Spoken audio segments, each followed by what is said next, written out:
Hey guys, in this video, I will show you how to fix Roblox Error Code 267. Alright, so let's begin with the video. So, in order to fix Roblox Error Code 267, you have to follow these steps. First, let's start with the most common reason.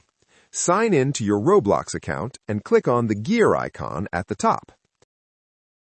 From there, navigate to Help and Safety, and then go to Violations and Appeals. In this section, you'll be able to see if you were kicked or banned from a specific experience.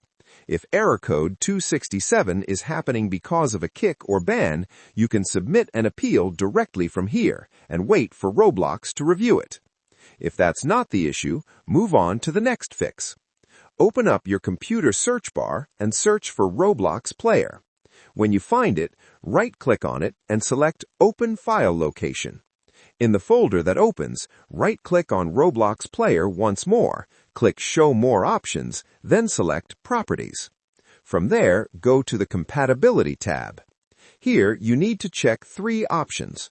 First, check Run this program in compatibility mode and select Windows 8.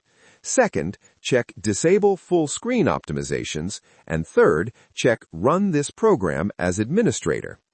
After selecting all three options, click Apply and then OK. If the issue isn't fixed, there's one more thing you can try. In the same Compatibility tab, click on Run Compatibility Troubleshooter and follow the on-screen instructions.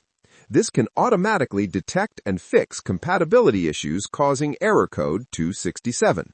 And that's it. So that's basically how you can fix Roblox Error Code 267. So that's all for this video. See you in the next one. Thanks.